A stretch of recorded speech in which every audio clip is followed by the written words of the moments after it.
আসসালামু আলাইকুম। আজকে আমরা একটা অঙ্ক সম্পর্কে জানবো। অঙ্কটাতে বলা হয়েছে 1/4 - 1/6 প্লাস 1/9 মাইনাস 1/2 7, ঠিক আছে, প্লাস দ্বারাটির অসীম পদের সমষ্টি কত।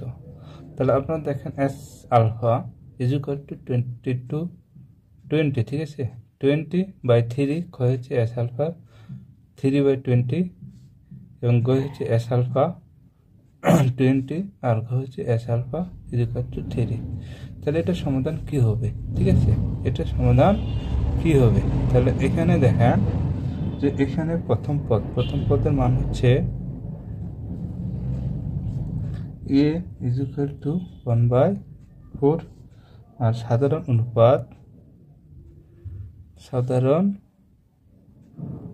অনুপাত হচ্ছে আর, ঠিক আছে।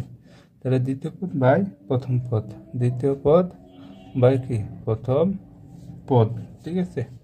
তাহলে -1/6 4/1, তাহলে -4/6, তাহলে 2, এখানে হচ্ছে আমাদের 3, ঠিক আছে।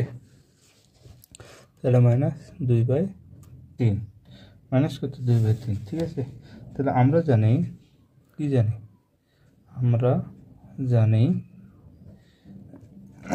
জানি S alpha is equal to a/1 - r, ঠিক আছে।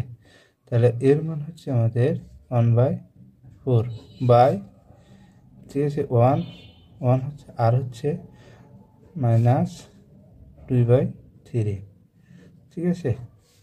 তাহলে হচ্ছে 1/4, তাহলে 1 প্লাস 2/3, তাহলে হচ্ছে 1/4 এখানে হচ্ছে 3 প্লাস 2 বাই কত 3, ঠিক আছে। 1/4 3 5/3, ঠিক আছে। তাহলে হচ্ছে 1/4 3/5, তাহলে 3 ইকুয়াল টু এটা। তাহলে উত্তর কি আসবে? উত্তর আসবে আপনার যে এস আলফা ইকুয়াল টু, হ্যাঁ।